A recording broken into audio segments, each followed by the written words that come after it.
O Senhor esteja convosco. Ele está no meio de nós. Proclamação do Evangelho de Jesus Cristo, segundo Mateus. Glória a vós, Senhor. Naquele tempo, Jesus passou no meio de uma plantação no dia de sábado. Seus discípulos tinham fome e começaram a apanhar espigas para comer. Vendo isso, os fariseus disseram-lhe: Olha, os teus discípulos estão fazendo o que não é permitido fazer em dia de sábado. Jesus respondeu-lhes: Nunca lerdes o que fez Davi quando ele e seus companheiros sentiram fome? Como entrou na casa de Deus e todos comeram os pães da oferenda, que nem a ele nem aos seus companheiros era permitido comer, mas unicamente aos sacerdotes? Ou nunca lerdes na lei que em dia de sábado no templo os sacerdotes violam o sábado sem contrair culpa alguma? Ora, eu vos digo, aqui está quem é maior do que o templo. Se tivesses compreendido o que significa quero a misericórdia e não o sacrifício, não terias condenado os inocentes. De fato, o Filho do Homem é Senhor do sábado. Palavra da salvação. Glória a vós, Senhor. Meus queridos irmãos e irmãs, a página evangélica de hoje nos apresenta uma controvérsia entre Jesus e os escribas, os fariseus, a respeito da lei do sábado, do preceito sabático, do descanso, repouso no sábado, que inicialmente proporcionava um descanso para todos aqueles que trabalhavam, não somente para os homens livres, mas também para os escravos, inclusive os animais. Era um dia de festa para todos, porque todos recordavam a libertação da escravidão do Egito. Era um modo também de se unirem ao descanso divino, já que lá no Gênesis, Deus descansou no último dia, então o descanso estava relacionado a esta realidade também. Mas a gente percebe que o sábado foi feito para o homem, através da leitura de hoje. No fundo, essa lei sabática era para salvaguardar não somente a vida do homem, mas para salvaguardar a vida do homem com a vida de Deus, para salvaguardar a relação do homem com Deus. Se a gente for olhar, assim também acontece com todos os mandamentos, seja da igreja, seja da lei de Deus. Os mandamentos foram feitos para salvaguardar a nossa vida, mas também a nossa vida com a vida de Deus, ou seja, o nosso relacionamento com Deus, para salvaguardar a nossa salvação eterna, um caminho seguro para a eternidade, para o céu. Mas eu quero falar mais diretamente do Evangelho de hoje. Através desse Evangelho, nós devemos compreender que existem algumas regras gerais, ou seja, são para todos os batizados, mas que na hora de aplicar esta regra geral, de acordo com cada pessoa, pode ter uma certa variação. Vejam bem, uma regra geral para todos os batizados, mas na hora de aplicar pode ter variáveis, porque a regra é para a multidão, para todo o povo batizado, mas essa multidão, esse povo tem um rosto, cada um é único, cada um tem uma vida diferente, cada um tem uma realidade diferente, um estado de vida diferente. Por isso que na hora da aplicação pode ter uma certa variação. Vou dar um exemplo bem concreto. A gente sabe que as regras gerais nós podemos considerar como os mandamentos da lei de Deus. São regras gerais para todos os batizados. E automaticamente, quando eu acabo não colocando em prática algum desses mandamentos, isso é matéria de confissão, isto é matéria, de pecado até mesmo grave. Isso é a regra geral para todo batizado. mas na hora de aplicar pode ter uma certa variação. Tomo como exemplo guardar domingos e festas. Nós estamos aqui numa região onde aos domingos, pelo menos vai voltar aqui nessa diocese no próximo sábado, no próximo semana, e outras dioceses já voltaram, mesmo com a diminuição da quantidade de pessoas, mas antes da pandemia, e se Deus quiser depois também, lógico, aos domingos tem igreja que tem 5 missas, 6 missas, isso numa determinada igreja, mas tem capelas onde tem também missas. Nas várias igrejas, anda um pouquinho, já é uma igreja e tem missa que horário, de manhã, de tarde, de noite, ou seja, só não vai na missa quem não quer. Fora que ainda tem no sábado ainda, a partir das 4 horas, tem algumas igrejas que já celebram as missas dominicais, já inclui ali na liturgia dominical, no preceito dominical. Porém, vamos lá então para a região amazônica, lá da onde eu vim. Eu não digo nem na minha cidade de origem, Manaus, a capital do Amazonas, que tem várias igrejas, vários padres, tem várias missas. Mas eu digo lá no interior da Amazônia, existem determinadas regiões, cidades, aldeias, que só tem uma missa por mês. Outras só tem uma missa por ano. Outras nem missa tem, porque falta padre. Pela lei, pelos mandamentos da lei de Deus, pela regra geral, todos aqueles nossos irmãos lá da região amazônica estão em pecado grave. E pior ainda, não tem nem padre para confessar. Então significa que nós aqui, temos missa à vontade e tudo mais, e aquele povo da região lá estão todos então desclassificados da salvação eterna do céu, e nós somos os classificados porque temos missa. Veja, compreenderam?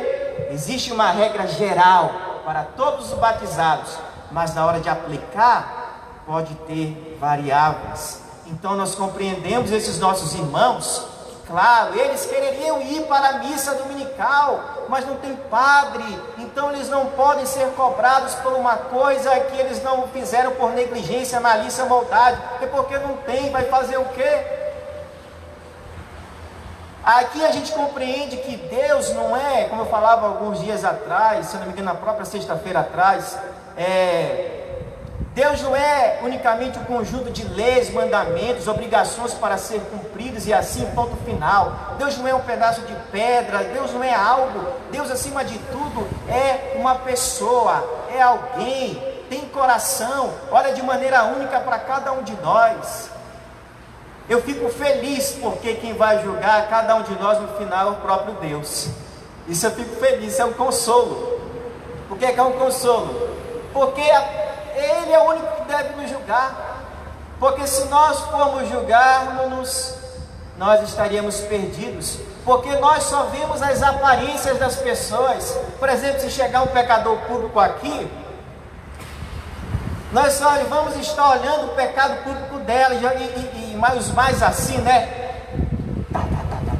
vai falar assim, essa daí já vai para o inferno, já está no inferno, é uma pecadora pública, olha o pecado que ela está realizando na vida moral dela, olha só, já está no inferno, olha lá, olha aí. Nós só estamos olhando o que? As aparências, mas Deus, Ele vê mais do que a aparência do pecado. Ele vê a aparência do pecado, lógico, mas Ele sonda o coração do pecador.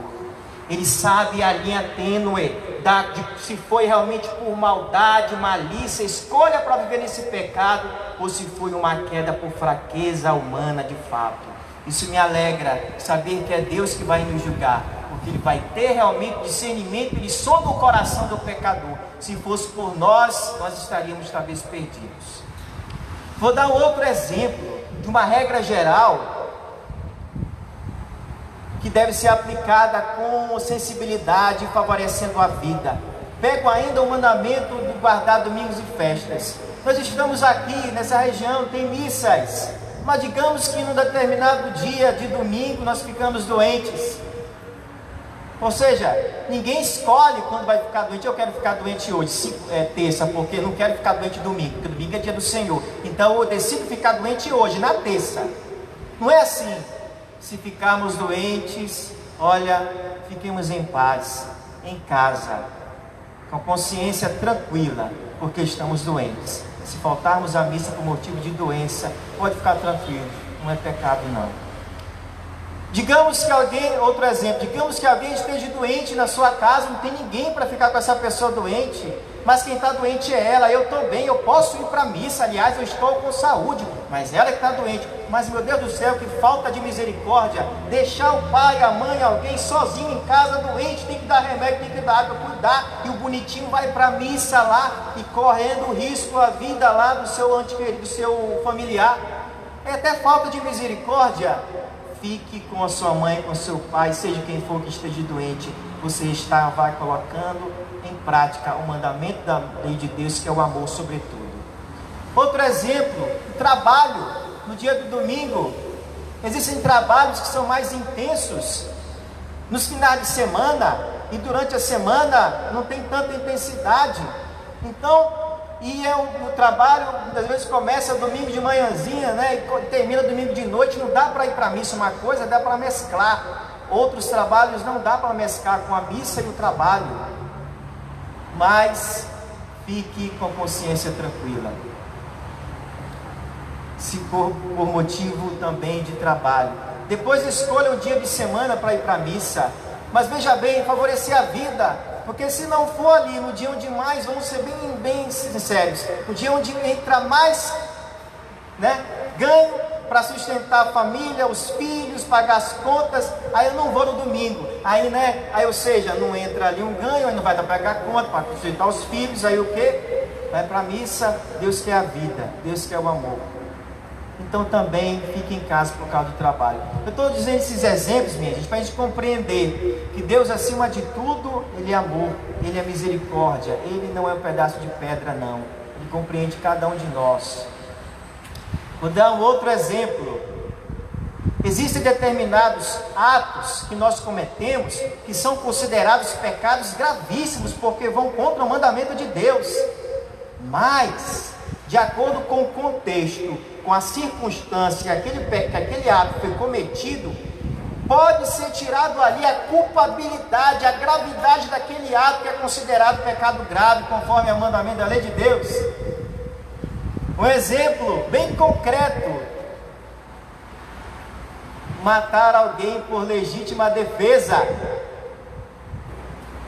É um ato gravíssimo, a pessoa tirou a vida da outra. Mas veja bem, mas essa outra pessoa estava tentando matar ela, né, com toda a força, né, e se ela querendo se defender de todo jeito, mas ali teve que dar uma coisa ali, sem querer e tal, tirou a vida da outra. Isso tira o que? A culpabilidade, a gravidade desse ato, porque foi por legítima defesa. Se fosse pelo mandamento da lei de Deus, né, já está no inferno, morreu, matou, vai.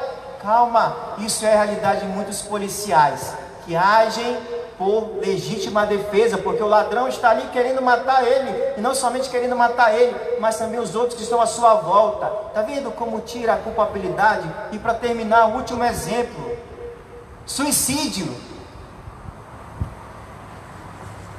É um ato também, digamos assim, gravíssimo. A pessoa que atenta contra a própria vida, que é um dom de Deus, que é um presente de Deus, que é uma graça de Deus, mas a pessoa atenta contra a própria vida.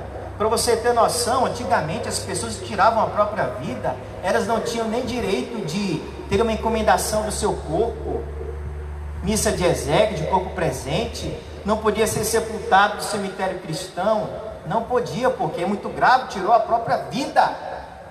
Mas com o decorrer do tempo, a Santa Mãe Igreja, com a ajuda da ciência, principalmente da psicologia, foi compreendendo: não, as pessoas que tiram a própria vida podem sim ter encomendação do seu corpo, missa de exéquias, ser enterrada, né, no cemitério cristão. Porque com o tempo ela foi compreendendo que mesmo que o ato em si seja gravíssimo, de ela ter atentado contra a própria vida, mas aquilo que ela viveu internamente, interiormente, como por exemplo uma depressão profunda, fez com que fosse tirado totalmente a consciência dela do ato que ela realizou. Está vendo? Com a ajuda da ciência, da psicologia. Então o ato para ser humano tem que ser feito conscientemente e livremente. Mas aquela, digamos assim, como exemplo, aquela depressão profunda, mexeu tanto com o interior daquela pessoa, desconcertou, descontrolou ela, que tirou totalmente a consciência dela, e ela cometeu aquele ato gravíssimo. Mas a realidade que ela viveu, só Deus sabe que ela viveu interiormente, internamente. Por isso que nós não devemos mandar já ninguém para o inferno, nem mesmo quando tira a própria vida, porque somente Deus sabe o que se passou no interior daquela pessoa. Somente Deus sabe. Ele sonda o coração, ele sonda o interior da pessoa, mesmo que aquele ato seja gravíssimo, mas ele sabe a linha tênue daquilo que foi malícia, maldade, conscientemente, daquilo que foi fraqueza humana. Então, são alguns exemplos que eu dei para vocês. Existem regras gerais, mas na hora de aplicar, tem alguma variação de acordo com o estado de vida, porque cada pessoa é única. Essa multidão, esse povo tem um rosto, tem uma vida, tem uma realidade diferente. A Santa Mãe Igreja também, não é um pedaço de pedra, não é algo, não. Ela tem coração, é a favor da vida, da nossa vida com intimidade com Deus.